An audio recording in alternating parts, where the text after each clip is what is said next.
Un saludo para todos los alumnos y alumnas de sexto grado. En esta oportunidad es un gusto para mí compartirles la guía de continuidad educativa de la asignatura de lenguaje, la que corresponde a la fase 1, semana 2.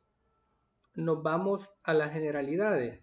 Unidad número 1, nos comunicamos.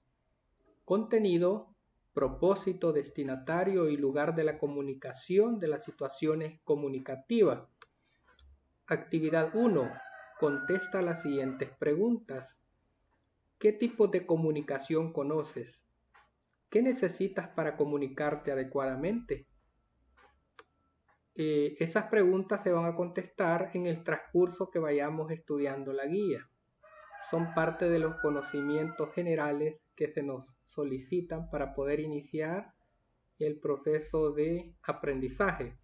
Observa la siguiente situación comunicativa en la que se presentan tres personas con diferentes edades. Antes de compartir las imágenes, quiero leerles sobre los tipos de lenguaje. Está el lenguaje coloquial, que es el que se utiliza en situaciones informales, con amigos, familiares, compañeros o compañeras. Y está el lenguaje formal, que es el que se utiliza en situaciones formales como una conferencia, en clases, etc. Este lenguaje es más elaborado, ya que se utiliza un vocabulario específico. Veamos lo que dice Luis. Ya vengo. Voy al ciber a descargar unos ringtone. Estos jóvenes ya no hablan castellano, dice Carmen. Dice el abuelo Saúl. Dice que va a Siberia a trabajar con los gringos. Ahora responde en tu cuaderno. ¿Sabes qué significa la palabra ringtone? Pues la palabra ringtone significa tonos de llamada. Según la reacción de Carmen y el abuelo Saúl, ¿crees que se comprendió el mensaje de Luis? Pues parece ser que no se comprendió según la actitud que manifiesta Carmen y Saúl. ¿Qué crees que falló en esta situación comunicativa? Pues lo que falló fue el tipo de lenguaje utilizado, específicamente esa palabra que utilizó Luis. Para que Carmen y Saúl comprendan el mensaje, ¿qué palabras utilizarías si estuvieras en el lugar de Luis? Pues tendrían que haberse utilizado palabras que fueran del conocimiento de Carmen y Saúl, es decir, un lenguaje más formal. ¿Crees que es importante considerar a quienes nos dirigimos al momento de hablar o escribir? Sí, es muy importante porque depende de las personas a las que les vamos a hablar, así es el tipo de palabras o el lenguaje que se debe utilizar. Nos vamos a la actividad 2. Lee la siguiente información.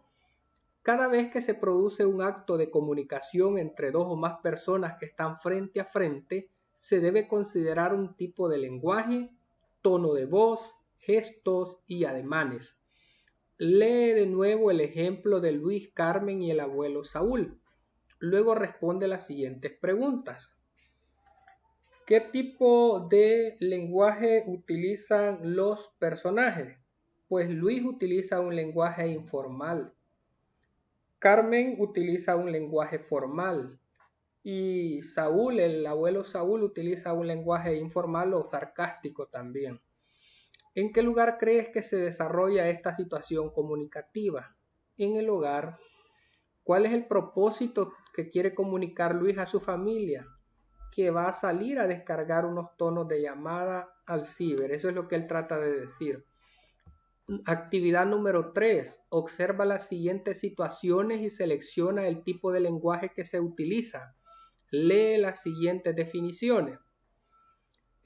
Aquí aparece en este cuadro, aparece una situación comunicativa, aparece el tipo de lenguaje que se pudiera utilizar y aparece el destinatario.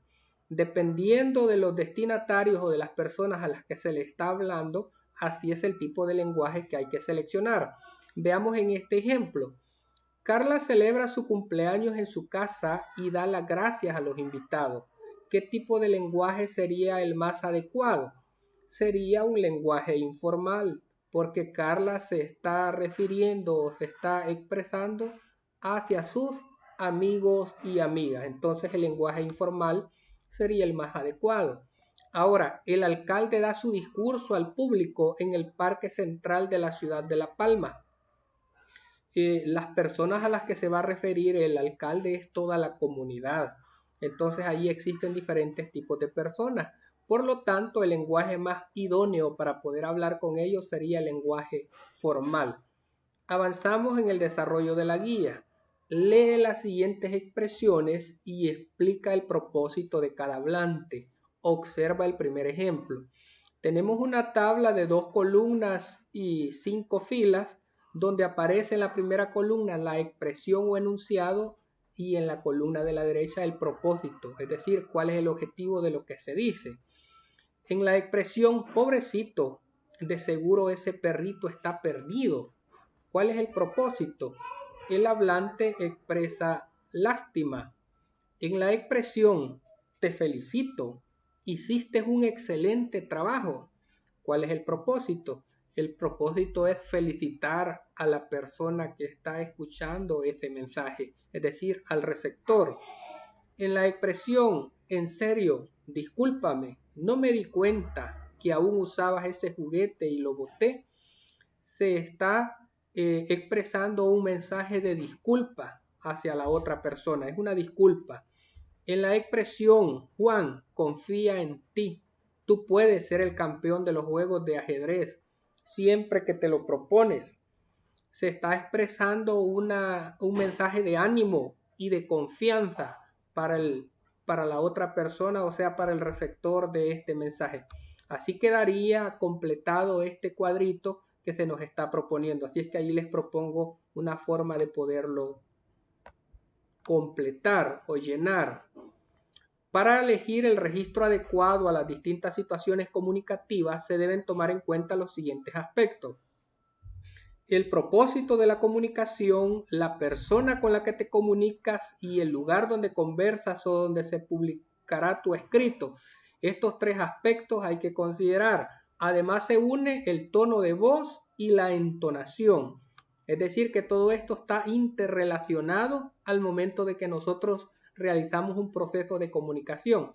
El propósito de la comunicación, pedir un favor, llamar la atención, informar sobre un tema, hacer reír, son aspectos que tienen que ver con el propósito de la comunicación. La persona con la que te comunicas puede ser tu familia, tus amigos o amigas, la directora del centro escolar, un vecino, el doctor de la clínica, otros, etc. El lugar donde conversas o donde se publicará tu escrito puede ser el aula, tu casa, el cine, la iglesia, el periódico, mural, entre otros lugares. Para cada una de las situaciones comunicativas presentadas, que son estas 3 de arriba, debes tomar en cuenta la entonación y el propósito del hablante. ¿De acuerdo? Veamos el tono de voz. El tono de voz también varía de una situación a otra. Si se quiere pedir algo, se hace en un tono de voz bajo. Pero si se quiere animar, el tono de voz se eleva. ¿De acuerdo? Si es para pedir, pedimos con un tono de voz bajo, y si es para animar, pues es con un tono de voz alto para poder motivar a esa otra persona. Veamos la entonación. Se hacen pausas al hablar. Con la entonación se muestra la intención o los diferentes propósitos del hablante. En un discurso en público, la persona puede elevar el tono de voz con el propósito de persuadir a su audiencia. El hablante debe dirigirse a los oyentes con respeto. Muy importante eso. Actividad 4. Es momento de poner en práctica lo aprendido.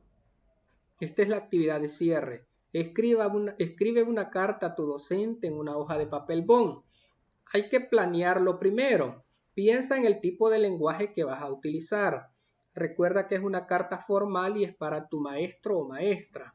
Piensa en el propósito. Puedes contarle cómo te sentiste durante la cuarentena o tus propósitos para el nuevo año lectivo. Y la textualización, escribe tu primer borrador en tu cuaderno de lenguaje, revisa si se expresa lo que quieres transmitir a tu docente y considera las siguientes partes. La carta, saben ustedes que trae lugar y fecha, trae saludo, trae el aspecto medular que es el cuerpo o contenido y posteriormente la firma. Entonces ustedes pueden una sugerencia, pueden escribir el lugar y la fecha en la que van a elaborar la carta, un breve saludo donde van a esperar que el maestro se encuentre bien de salud en compañía de sus seres queridos y apoyando en las actividades pedagógicas que son propias de su trabajo docente. Y luego en el cuerpo contenido, ustedes como alumnos y alumnas de sexto grado pues le van a expresar algún propósito que tienen para el desarrollo de este año escolar 2021, que esperan mejorar el desempeño de sus actividades, cumplir al 100% con sus tareas y lograr el máximo aprovechamiento de los contenidos o de los temas que el maestro o la maestra les imparte. Y finalmente, pues unas palabras de despedida, esperando volverse a encontrar a la brevedad posible en el centro escolar, siempre y cuando las condiciones de salud lo permitan. Y al final la firma para que el maestro o la maestra identifique de quién se trata o quién le ha dirigido esta carta. Así es que allí estaríamos, mis queridos alumnos y alumnas, con la elaboración de esta carta. Posteriormente hay que revisar el orden de las ideas, la escritura correcta de las palabras y el uso de signos de puntuación. Luego utilizar una página de papel bond para crear la versión final. Para la realización de esta actividad, si ustedes consideran necesario, pueden pedirle el apoyo a su maestro o a su maestra. Y siempre y cuando pues haya una persona adulta que les autorice para poder hablar o comunicarse con él.